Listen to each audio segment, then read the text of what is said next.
Voici une photo aérienne de Jérusalem. On voit ici la vieille ville.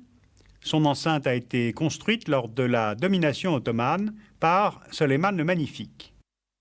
À l'extérieur du rempart domine le mont des Oliviers. À l'intérieur, on peut repérer le mont Moria, c'est-à-dire le mont du Temple, lieu sacré et fondateur pour les Juifs.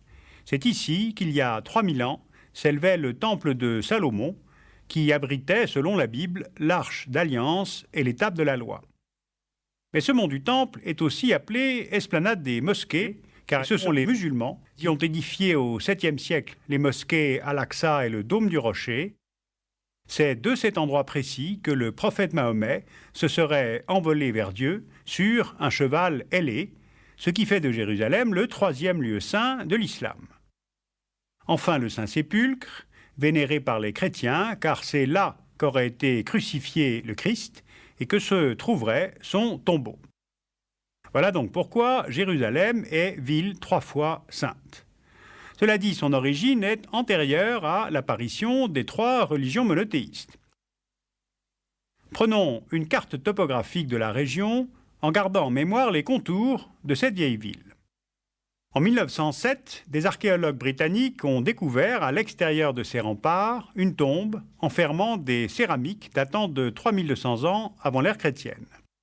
Ces fouilles ont pu ainsi indiquer qu'une tribu de Cananéens vivait sur cette colline, sans doute intéressante pour sa topographie, car elle pouvait fournir des défenses naturelles, mais surtout pour la présence du seul point d'eau de la région, la source de Gihon. Pendant quelques 2000 ans, le village va s'agrandir. Il sera mentionné dans la Bible sous le nom de Jébus. Et c'est alors que vers l'an 1000 avant notre ère, le destin de la ville va croiser celui du peuple hébreu. Changeons d'échelle. C'est pendant cette période de l'Exode, rapportée par la Bible, que Moïse conduit le peuple hébreu de l'Égypte vers la terre promise. Les 12 tribus d'Israël vont s'y installer et finissent par former un seul royaume, doté d'une véritable continuité territoriale, à l'exception de la ville de Jébus. Or, on le voit bien, la ville est géographiquement au centre du royaume d'Israël, et David, le roi des Juifs, s'empare de la ville vers l'an 1000 avant notre ère, et en fait la capitale du royaume. Jébus est désormais appelée la cité de David, de capitale politique du royaume. David en fait aussi la capitale religieuse, car il y place l'Arche d'Alliance, qui renferme les tables de la loi, où sont gravés les 10 commandements révélés par Dieu à Moïse. Puis, sur le mont Moria, il bâtit un autel au nord de la ville. Et c'est à cet emplacement que son fils Salomon construira le premier temple. Le temple faisait un peu plus de 30 mètres de long sur 25 mètres de large. Il comportait un porche flanqué de 2 colonnes de cuivre, un sanctuaire et le Saint des Saints, où était déposée l'Arche d'Alliance. En tout cas, c'est là la description du temple que l'on trouve dans l'Ancien Testament. Mais comme la Bible est la seule source historique, elle est parfois contredite par des recherches archéologiques qui n'en ont jamais trouvé trace. Or, à la fin du VIe siècle, le temple va être détruit. La ville s'est agrandie, englobant une partie de la colline de l'ouest, mais le royaume d'Israël est conquis par Nabuchodonosor, le roi des Babyloniens.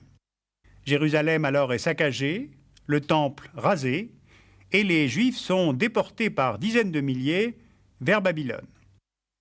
Alors dès ce moment-là, Jérusalem devient un symbole de l'indépendance perdue et le temple porteur de la foi indestructible du peuple hébreu. La première reconstruction du temple aura lieu 50 ans plus tard, lorsque Babylone est à son tour vaincue par Cyrus, le roi des Perses.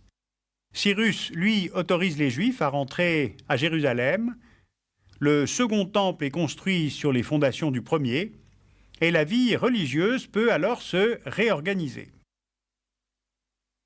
La période romaine, qui débute en 63 avant Jésus-Christ, va redonner à la ville et au temple leur splendeur.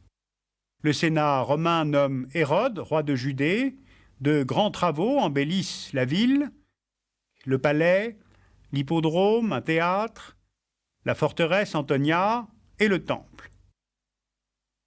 4 murs de soutènement encadrent le mont Moria pour former comme une plateforme sur laquelle se dresse le temple et ses dépendances. Mais le Saint des Saints maintenant est vide, car l'Arche d'Alliance a disparu à tout jamais depuis les destructions de Nabuchodonosor. Après la mort d'Hérode, commence la prédication d'un Juif nommé Jésus. Vers l'an 30, Jésus est capturé sur le mont des Oliviers, il est jugé puis crucifié sur le Golgotha, une colline située à l'extérieur des murailles. Et si Jésus est le fondateur du christianisme, sa mort n'a pas eu de conséquences sur l'histoire de la ville.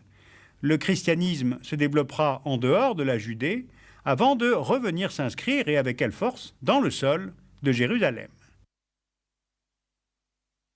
Après la mort d'Hérode, la ville s'agrandit, elle atteint vers 40 après Jésus-Christ une superficie jamais égalée, et ce jusqu'à l'arrivée des légions de Titus, qui vont être chargées à partir de 66 d'écraser le soulèvement des Juifs, révoltés par une domination romaine de plus en plus oppressante. Il va falloir aux légions près de 4 ans de siège de la ville pour parvenir sur l'esplanade du temple. La population réfugiée là est massacrée, la ville de nouveau rasée, le temple incendié. Le mur occidental de l'enceinte du temple d'Hérode est encore visible aujourd'hui. Eh bien, c'est ce mur, dit des Lamentations, au pied duquel les Juifs viennent pour prier aujourd'hui.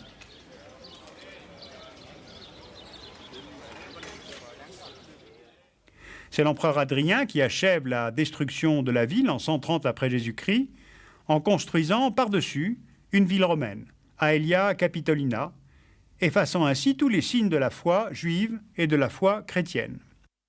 L'entrée de la ville est désormais interdite aux Juifs, c'est le début de la diaspora, ce qui veut dire dispersion en grec.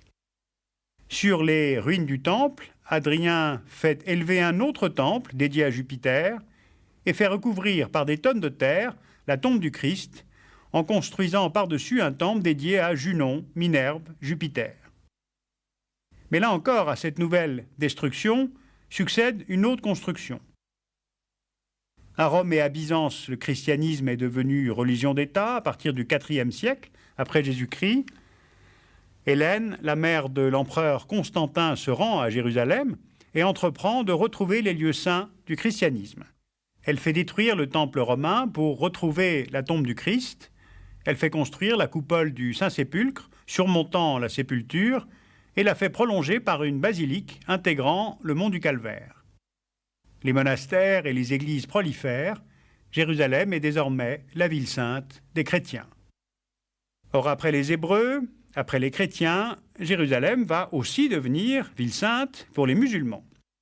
Car au 7e siècle de notre ère, une nouvelle religion, l'islam, apparaît dans la péninsule arabique. Après la mort du prophète Mahomet, le calife Omar déclare la guerre à l'Empire byzantin et il met le siège devant Jérusalem en 638. La ville se rend sans combat, sans effusion de sang, et ce seront les vainqueurs musulmans qui vont permettre aux Juifs d'entrer à nouveau dans Jérusalem. Alors c'est pendant cette période musulmane que sera bâti sur l'esplanade le superbe dôme du Rocher, puis au sud, la mosquée Al-Aqsa. Car Mahomet aurait été transporté par un cheval ailé jusqu'à un rocher de l'esplanade du temple, et de là serait monté vers Dieu. Ce songe, raconté dans une sourate du Coran, explique pourquoi la ville est le 3e lieu saint de l'islam, après la Mecque et Médine. Voilà pourquoi Jérusalem est une 3e fois ville sainte. Construction, destruction, foi qui se bâtissent puis rivalisent, tolérance, intolérance, voilà les balancements qui ont guidé nos choix pour repérer un peu de l'histoire de cette ville. On peut percevoir au fil des conquêtes militaires son destin de ville intimement lié aux visions qu'avaient les hommes de leur croyance, de leur religion, voire de leur mysticisme.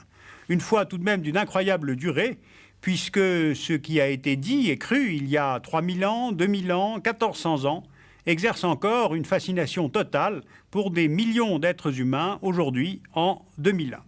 Alors tout cela, évidemment, ne pouvait pas laisser Jérusalem intacte, quand on constate à travers l'histoire comme les rivalités de pouvoir sont mêlées aux rivalités religieuse.